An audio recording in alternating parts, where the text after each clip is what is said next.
से आप सभी दर्शकों का आपके अपने स्टडी मेंटर यूट्यूब चैनल पर हार्दिक स्वागत है।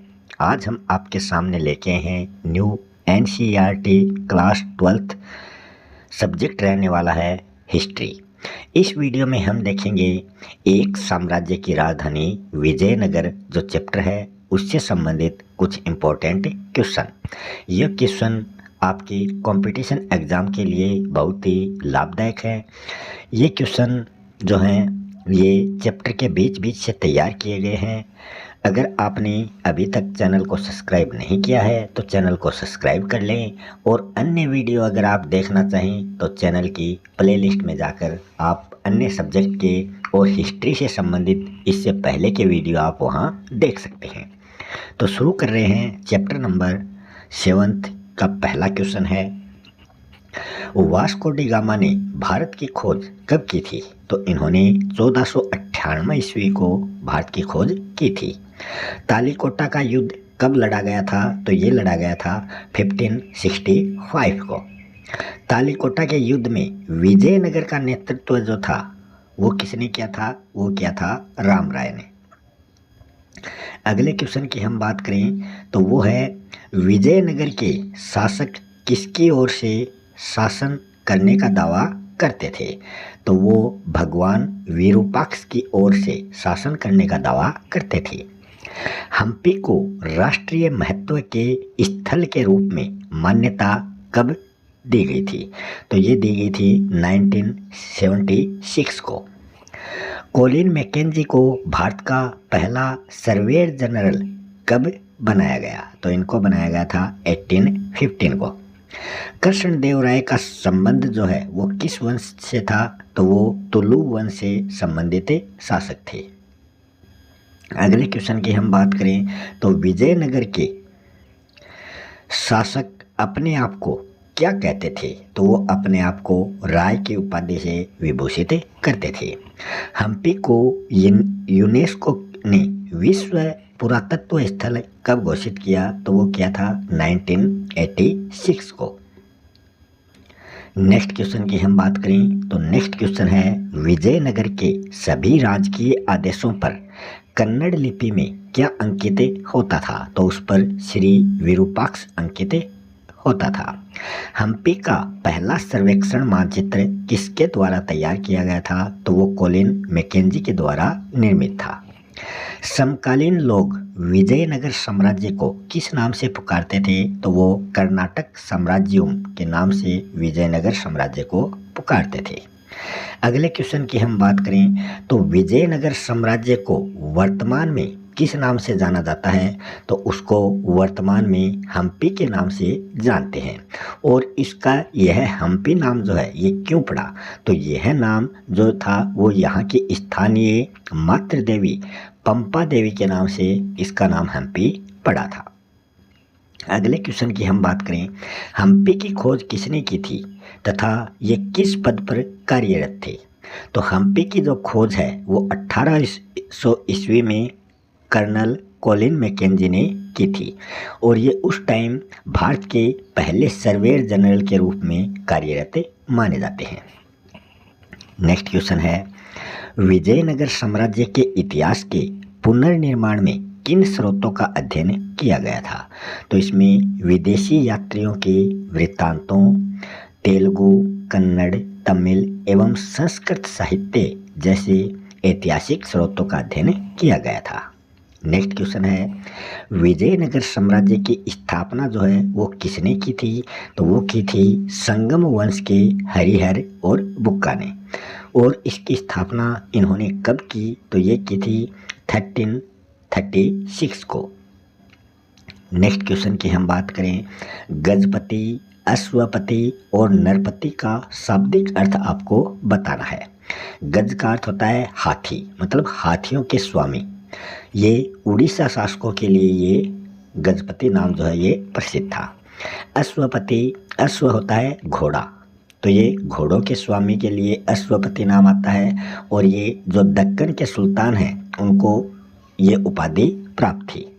नरपति, नर होता है इंसान या लोग, तो लोगों के जो स्वामी थे वो नरपति कहलाते थे। और यह उपाधि जो थी ये विजयनगर के रायों के लिए प्रसिद्ध थी। नेक्स्ट क्वेश्चन है, विजयनगर में व्यापारियों के स्थानीय समूह को किन नामों से जाना जाता था? तो वो जाना जाता था कुरीदई चेट्टी अथवा घोड़ों के व्यापारी के नाम से। नेक्स्ट क्वेश्चन की हम बात करें, विजयनगर के शासक घोड़ों का आयात कहाँ से करते थे? तो वो अरब तथा मध्य एशिया से घोड़ों का आयात करते थे। कृष्णदेव राय का संबंध जो है वो किस वंश से था? तो उनका संबंध जो है वो तुलु वंश से था। ये क्वेश्चन पहले भी आ चुका है। अगला क्वेश्चन है, तालीकोटा के युद्ध को अन्य किस नाम से जाना जाता है? तो इसको राक्षसी और तांगड़ी के नाम से इस युद्ध को जानते हैं।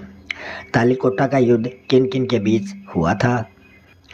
तालीकोटा का जो युद्ध है ये विजयनगर के प्रधानमंत्री रामराय एवं बीजापुर, गोलकुंडा, अहमदनगर की संयुक्त सेना के बीच में हुआ था। तालीकोटा युद्ध के बाद विजयनगर की जो सत्ता है वो कहाँ पर स्थानांतरित हुई? तो ये पेनकोंडा व बाद में चंद्रगिरी, जिसको तिरुपति के नाम से भी जाना जाता है, उसके समीप स्थानांतरित हो गई थी।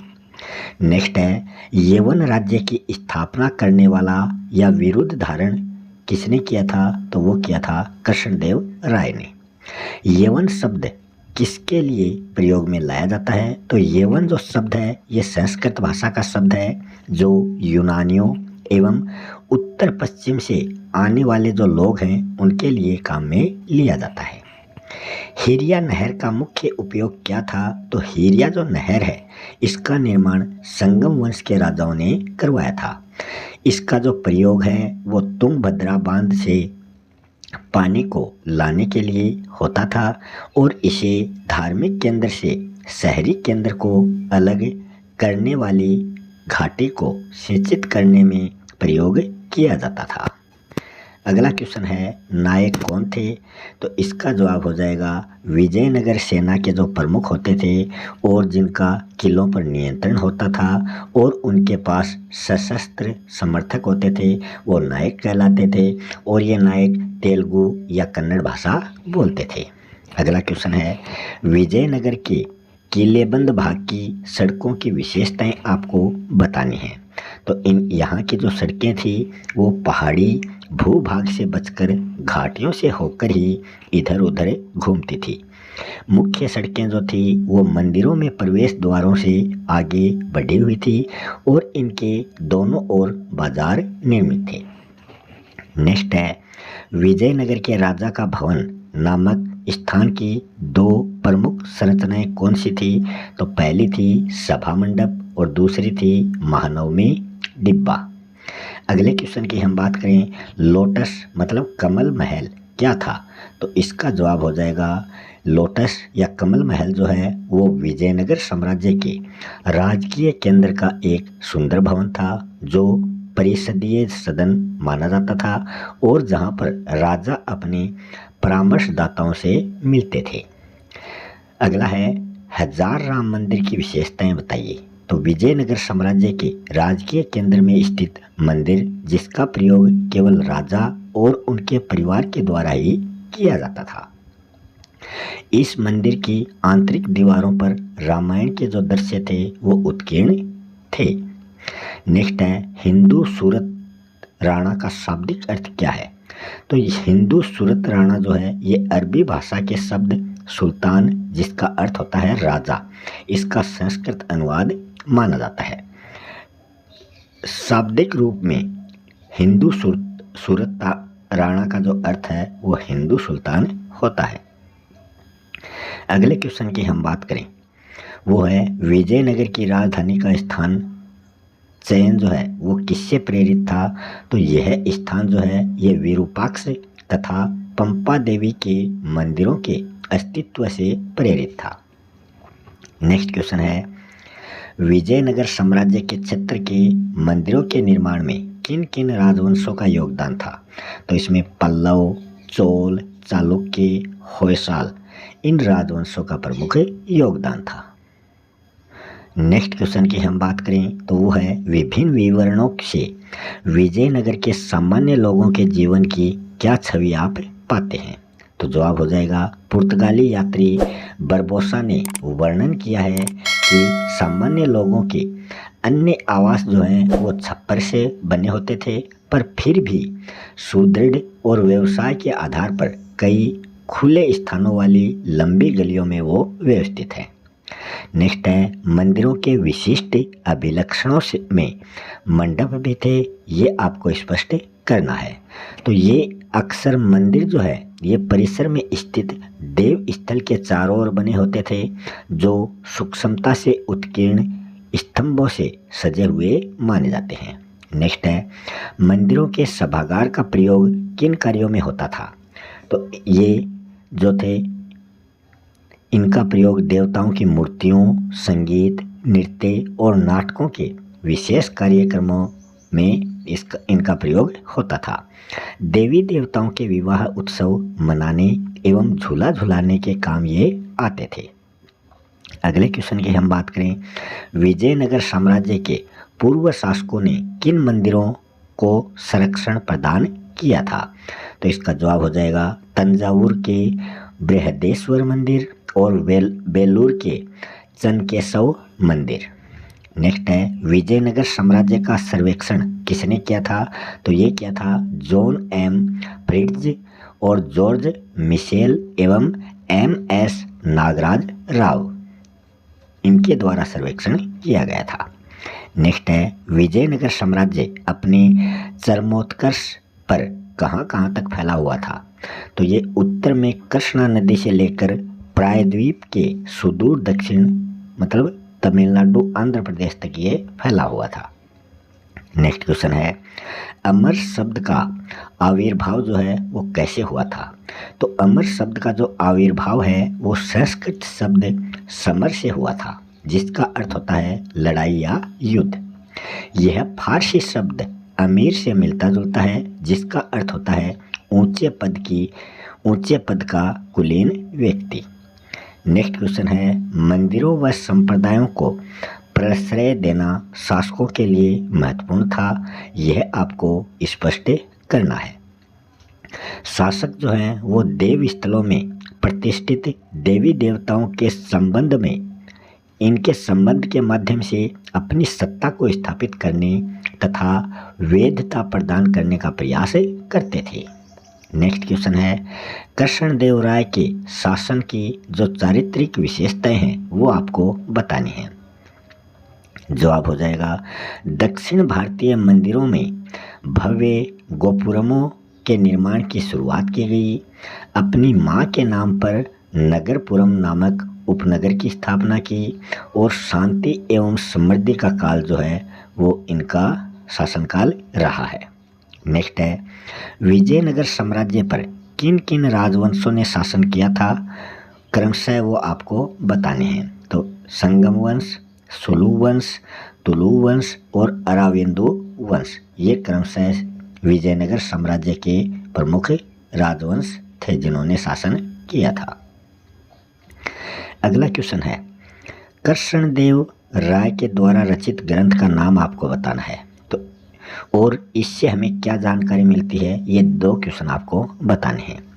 तो कृष्णदेव राय के द्वारा रचित जो ग्रंथ है वो अमुक्त मल्यद ग्रंथ है, जिसकी रचना तेलुगु भाषा में की गई थी और इस ग्रंथ में शासन, कला व व्यापारियों के विषय में लिखा गया है। नेक्स्ट क्वेश्चन है आप कैसे कह सकते हैं कि विजयनगर के प्रधानमंत्री रामराय के द्वारा सुल्तानों के प्रति अपनाई गई नीति जोखिमपूर्ण थी।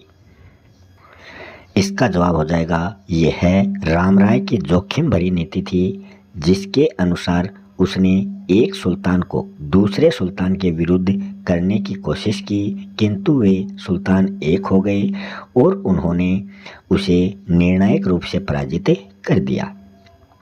नेक्स्ट है अमर नायक प्रणाली विजयनगर साम्राज्य की एक प्रमुख राजनीतिक खोज थी, यह आपको स्पष्ट करना है। तो जवाब हो जाएगा अमर नायक प्रणाली दिल्ली सल्तनत की एकता प्रणाली से ली गई थी। अमर नायक सैनिक कमांडर होते थे जिनकी नियुक्ति राय के द्वारा की जाती थी। ये किसानों, शिल्पकर्मियों तथा व्यापारियों से भू राजस्व एवं अन्य कर वसूल करते थे। ये राजस्व का कुछ भाग व्यक्तिगत उपयोग के लिए रखते थे। विजयनगर शासकों को सैनिक शक्ति ये प्रदान करते थे।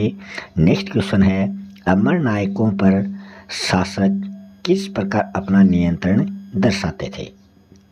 जवाब हो जाएगा, अमर नायक को वर्ष में एक बार स्वामी भक्ति प्रकट करने के लिए स्वयं को उपहारों के साथ राजकीय दरबार में उपस्थित होना पड़ता था।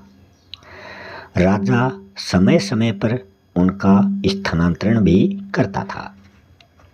नेक्स्ट क्वेश्चन है, विजयनगर के शासक जल संचय के प्रति जागरूक थे, ये आपको स्पष्ट करना है।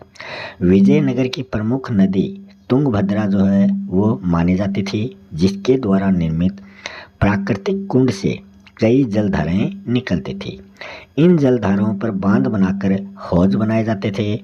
इनमें कमलपुरम जलाशय जो है वो आज भी विद्यमान है। इसके पानी को खेतों में सिंचाई एवं नहर के माध्यम से राजकीय केंद्र तक ले जाया गया था। आज भी संगम वंश के राजाओं द्वारा निर्मित हिरिया नहर के अवशेष यहाँ पर मिलते हैं।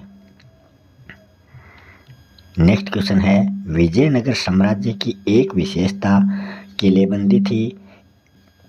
इस कथन की आपको व्याख्या करनी है। जवाब हो जाएगा, फारस के दूत अब्दुल रज्जाक ने दुर्गों की 7 पंक्तियों का उल्लेख किया है। इनसे शहर के साथ कृषि भूमि व जंगलों को भी घेरा जाता था। किलेबंदी के 3 घेरे थे। पहले घेरे में कृषि भूमि, दूसरे घेरे में नगरीय केंद्र के आंतरिक भाग के चारों ओर था और जो तीसरा घेरा था वो शासकीय केंद्र को घेरे रहता था। अगला क्वेश्चन है, विजयनगर के कृषि क्षेत्रों को किलेबंद भूभाग में क्यों समाहित किया जाता था? जवाब हो जाएगा, मध्यकालीन घेराबंदियों का मुख्य उद्देश्य प्रतिपक्ष को खाद्य सामग्री से वंचित कर समर्पण के लिए बाध्य करना था। ये घेराबंदियां कई महीनों या फिर कई वर्षों तक चल सकती थी। ऐसी परिस्थितियों से निपटने के लिए किलेबंद क्षेत्रों के भीतर ही विशाल अन्नागारों का निर्माण ये करवाते थे। पूरे कृषि भूभाग को बचाने के लिए अधिक व्यापक एवं महंगी नीति को ये अपनाते थे। नेक्स्ट क्वेश्चन है, विजयनगर शासकों की स्थापत्य कला के कौन कौन से तत्व जो हैं वो तुर्क सुल्तानों द्वारा प्रवर्तित स्थापत्य से प्रभावित माने जाते थे? जवाब हो जाएगा, किलेबंद बस्ती में जाने के लिए बने प्रवेश द्वारों पर बनी मेहराब और द्वार के ऊपर बनी गुंबद जो है वो तुर्की सुल्तानों द्वारा प्रवर्तित स्थापत्य कला मानी जाती थी। इस शैली को इंडो इस्लामिक या हिंद इस्लामी कहा जाता था, क्योंकि इसका विकास जो है वो विभिन्न क्षेत्रों की स्थानीय स्थापत्य कला के संपर्क में हुआ था। नेक्स्ट क्वेश्चन है, विजयनगर साम्राज्य में महानवमी डिब्बा का क्या धार्मिक महत्व था? पहला इसका महत्व है, यह ऊंचे स्थान पर निर्मित विशालकाय मंच है जिसका आधार उभारदार उत्कीर्ण से पटा पड़ा है। दूसरा इसका महत्व है, इसका उपयोग शासक अपने रुतबे, ताकत, अधिराज्य का प्रदर्शन करने में करते थे। और तीसरा इसका उपयोग है, इससे जुड़े अनुष्ठान 10 दिन के हिंदू त्यौहार दशहरा, नवरात्र और महानवमी नामों से होता था। अगला महत्व है, इसके अनुष्ठान में मूर्ति पूजा, अश्व पूजा और भैंसों की बलि दी जाती थी। अगला इसका महत्व है, नृत्य, कुश्ती, साज लगे घोड़ों, हाथियों, रथों एवं सैनिकों की शोभा यात्रा होती थी। नेक्स्ट क्वेश्चन है, मंदिर स्थापत्य में गोपुरम का क्या महत्व है? जवाब हो जाएगा, गोपुरम राजकीय सत्ता की द्योतक थी। ये राजकीय प्रवेश द्वार थे जो अक्सर केंद्रीय देवालयों की मीनारों को बौना प्रतीत कराते थे और लंबी दूरी से ही मंदिर के होने का संकेत देते थे। विरूपाक्ष मंदिर की विशेषताएं आपको बतानी है। विरूपाक्ष मंदिर का निर्माण कई शताब्दियों में हुआ था, लेकिन विजयनगर साम्राज्य में इसका अधिक विस्तार हुआ। कृष्णदेव राय ने इसमें मंडप एवं गोपुरम का निर्माण करवाया था। केंद्रीय देवालय पूरे परिसर के एक छोटे भाग तक ही सीमित रह गए थे। अगला क्वेश्चन है, विट्ठल मंदिर का संक्षिप्त परिचय आपको देना है। विट्ठल मंदिर जो है ये महाराष्ट्र के पूजे जाने वाले विष्णु के रूप में माना जाता है, जो महाराष्ट्र के प्रमुख देवता थे। विट्ठल मंदिर में कई सभागार तथा रथ के आकार का ये मंदिर है और इसकी अन्य विशेषता ये है कि रथ गलियां जो है वो यहाँ पर देखने को मिलती हैं, जो मंदिर के गोपुरम से सीधे रेखा में जाती हैं और इसके दोनों ओर स्तंभ वाले मंडप थे जिसमें व्यापारी अपनी दुकानें चलाते थे। नेक्स्ट है, विजयनगर साम्राज्य की यात्रा करने वाले विदेशी यात्री कौन कौन थे।